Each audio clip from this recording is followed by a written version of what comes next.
جس کا ڈاکٹر صاحب نے بھی ذکر کیا، اقتصادی معاملات جیسے ہیں ان کی جو اہمیت ہے، اسٹریٹجک معاملات کی جو اہمیت ہے، اور ہر لحاظ سے وہ تمام ادارے جب بیٹھ کر جو ہمارے کانسٹیٹیوشن میں بھی ہیں، لیکن نہ ہمارے پرائم منسٹر اس کو استعمال کرتے ہیں، نہ میرے خیال میں فوج جو ہے ان کی جو سوچ ہوتی ہے وہ زیادہ تر لینئر ہوتی ہے، یعنی مطلب یہ کہ ایک سوئی ہوتی ہے. تو چونکہ وہ ایک سوئی ہوتی ہے اور وہ ایک ٹریڈیشنل ہے، اور اس میں پھر جو اہمیت دی جاتی ہے ظاہر ہے وہ سیکیورٹی پر ہے. لیکن اب سیکیورٹی جو ہے ایک جامع اوکے، ہولڈ دیٹ تھاٹ. میں نے اس میں جو ڈاکٹر صاحب بات جو ابھی جنرل مسعود کر رہے تھے کہ سیکیورٹی کا جو ہمارا تصور ہے بدقسمتی سے وہ ملٹری سیکیورٹی کا ہے، اور سیکیورٹی کی جو ایک براڈر ڈیفینیشن ہے، جو تعریف ہے، وہ ہم سویلین سائٹ سمجھتی ہے اس کو، لیکن چونکہ پالیسی کے اوپر ایک بہت گہرا اثر ہے ملٹری تھنکنگ کا، تو اس لیے وہ اس کو جب آپ جیو اسٹریٹجکلی دیکھتے ہیں تو وہ ایک نیرو فوکس ہو جاتا ہے، اور پھر اس میں جو چیزیں جیو اکنامکس کے ذریعے آپ نے کرنی ہے وہ پیچھے رہ جاتی ہیں.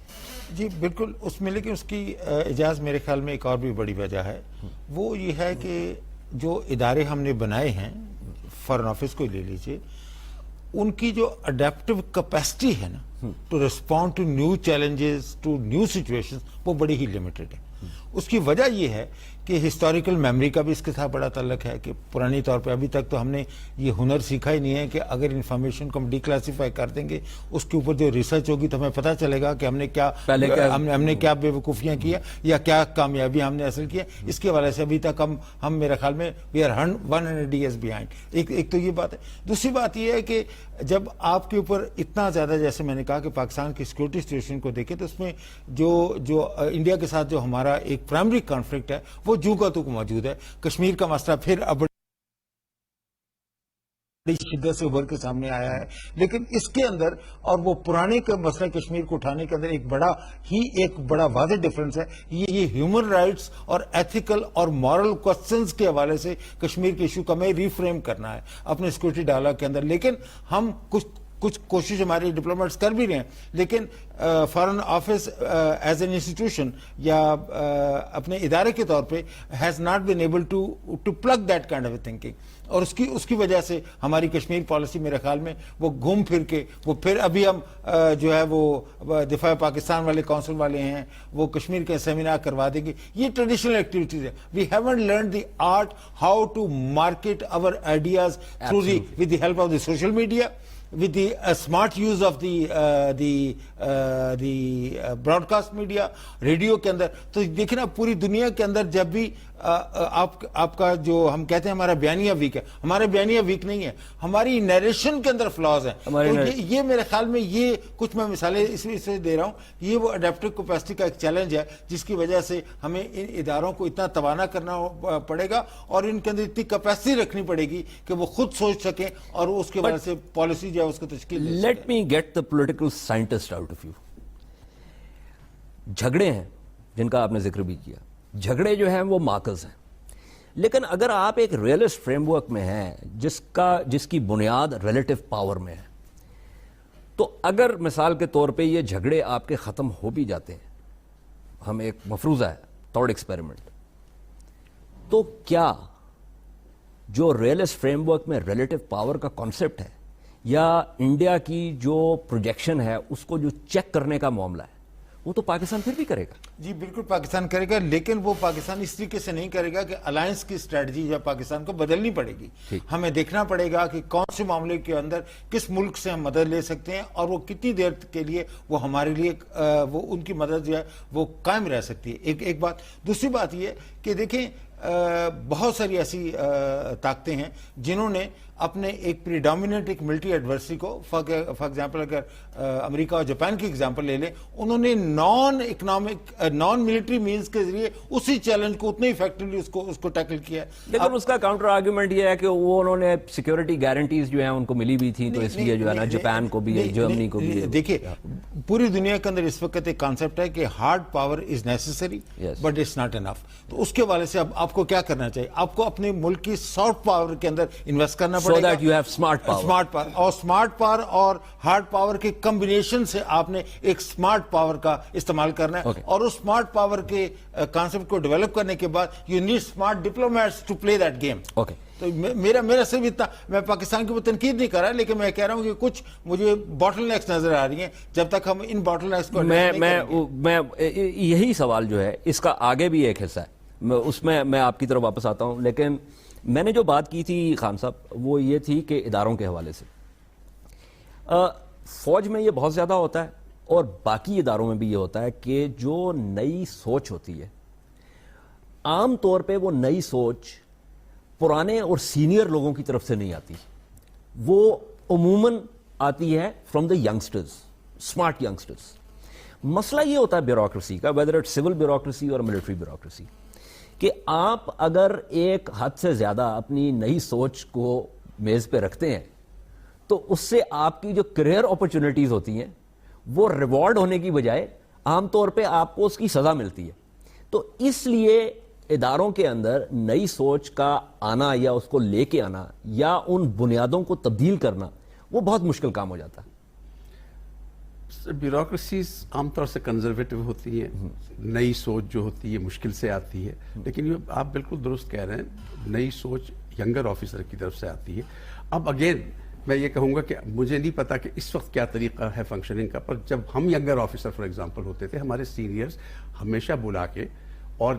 مہینے میں 1-2 دفعہ برین سٹارمنگ سیشنز کیا کرتے تھے. میرا خیال ہے ابھی بھی وہ ہوتے ہیں فارن آفس کے اندر، اور یہ پروسیس چل رہا ہے. آپ نے بات کی بعض یہ جو آج کل نیریٹو چینج ہو رہا ہے اور اب سافٹ پاور کو زیادہ استعمال کر رہے ہیں، تو اس میں بدقسمتی سے یہ ہم نے میرا خیال ہے کوئی 40 سال سے فارن آفس کو ایمیسکولیٹ کیا ہوا ہے. اس سلسلے میں پہلے ایکسٹرنل پبلسٹی کا ڈپارٹمنٹ فارن آفس کا حصہ ہوتا تھا، اس کو ہٹا لیا ہم نے وہاں سے. اس وقت ایکسٹرنل پبلسٹی ڈویژن جو ہے پورا وہ ایک انڈیا کا ایک جوائنٹ سیکرٹری یا ایڈیشنل سیکرٹری اس کا ہیڈ ہوتا ہے. اچھا، trade fair authority of India جو ہے which is an independent authority, اس کا چیئرمین جو ہے وہ پولیٹیکل ہوتا ہے، لیکن فنکشنل ہیڈ جو ڈائریکٹر جنرل ہے وہ ہمیشہ جوائنٹ سیکرٹری کا ہوتا ہے فارن آفس کا. Cultural relations, Indian council for cultural relations which has an enormous budget, میرا خیال ہے ہمارے فارن آفس کے پورے بجٹ سے زیادہ ہوگا ان کا، اس کا ہیڈ ایک جوائنٹ سیکرٹری فارن آفس کا ہوتا ہے. تو یہ تاکہ وہ فارن آفس پھر ان سب پالیسیز کو کوآرڈینیٹ کر سکتا ہے. ہمارے یہاں انفارمیشن منسٹری کے پاس چلا گیا ہے ایکسٹرنل پبلسٹی، جس کو کوئی آئیڈیا نہیں ہے کہ ڈپلومیٹکلی کس طرح with due respect cultural relations کا تعلق ہے، وہ بھی یہی ہے کہ کہاں کس طرح کی چیزیں بھیجنی ہے، کس طرح کا ٹارگٹ کرنا ہے، وہ فارن آفس کے پاس نہیں ہے، وہ منسٹری اپنی اس کی کرتی ہے. اسی طرح ٹریڈ فیئر وغیرہ کا ہے، اسی طرح اس کا ہے، اور اس طرح کی ہر کوئی اپنی اپنی ٹرف بناتا ہے. اور فارن آفس کے ہاتھ اگر آپ بسا اوقات تو یہ میں آپ کو بتا سکتا ہوں، I am sure you know this, آپ you not serving there but you have information کہ بہت سی جو لائن منسٹریز ہیں وہ ایسے کام کر رہی ہیں جس کو بعد میں فارن آفس کہتا ہے کہ یہ آپ نے کس سے پوچھ کے یہ کام کیا. سو وہ جو کوآرڈینیشن کی بات ہے وہ اس میں quickly sir before I take a break, جو سافٹ پاور کی بات ہو رہی ہے، اب دیکھیں جس ملک میں تعلیم کا اتنا انحطاط ہوا ہو، جہاں پہ ہم نے ایک خاص قسم کا جو ہے وہ نظریہ جو ہے اس کو ابھارا ہو، جہاں پہ ثقافت جو ہے ہماری، جس کے اندر جو ہے رقص بھی شامل ہے، جس کے اندر میوزک بھی شامل ہے، جس کے اندر باقی آرٹس جو ہے نا وہ شامل ہے، وہ تمام چیزیں تو اب ہم نے بدعتوں کے اندر جو ہے نا ان کو ڈال دیا ہوا ہے. تو ہم جس سافٹ پاور کی ڈاکٹر صاحب بات کر رہے ہیں وہ ہم سافٹ پاور لائیں کہاں سے؟ وہ تو ہمارے پاس ہے ہی نہیں، اس کا کیپٹل ہی کوئی نہیں ہے. نہیں، میرے خیال میں کیپٹل تو ہے پھر بھی. نہیں، میرا یعنی آپ کا مطلب یہ ہے کہ اس کے باوجود کہ سافٹ پاور ہمارے پاس موجود ہے ہم اسے استعمال نہیں کر رہے ہیں. دیکھیے ہمارے جو ایکٹرز اور ایکٹریسز ہیں مثلاً وہ جا کے انڈیا میں ایکٹنگ کرتے ہیں اس لیے کہ ہم اپنا جو کلچرل ایسپیکٹ ہے اس کو نہیں بڑھا رہے ہیں، اور ہماری سب سے بڑی ویکنس جو ہے وہ ہمارا سافٹ پاور استعمال نہ کرنا، اور انڈیا کا سافٹ پاور جو ہے وہ اس کو ایک نیا مقام اس نے دنیا میں دے دیا. دیکھیے وہاں ہم انگلینڈ جاتے ہیں، لندن جاتے ہیں، میں امریکہ سے ابھی آ رہا ہوں، وہاں میں نے دیکھا کہ اگر ریسٹوراں پاکستانی بھی ہو تو پھر وہ کہتے ہیں کہ یہ انڈین ریسٹوراں ہیں، چونکہ ان کی ایک ساکھ بن گئی ہے سافٹ پاور میں. اسی طریقے سے میوزک کا بھی یہی حال ہے، اسی طریقے سے کلچرل ایکٹیویٹیز کا ہے، پینٹنگ کا ہے، آرٹسٹ کا ہے. تو ہر لحاظ سے سافٹ پاور جو ہے اس وقت اس کی اتنی ہی اہمیت ہے جتنی ہارڈ پاور کی ہے، اور ہم اس پر کوئی توجہ نہیں دے رہے ہیں. ہم اس پہ توجہ نہیں دے رہے.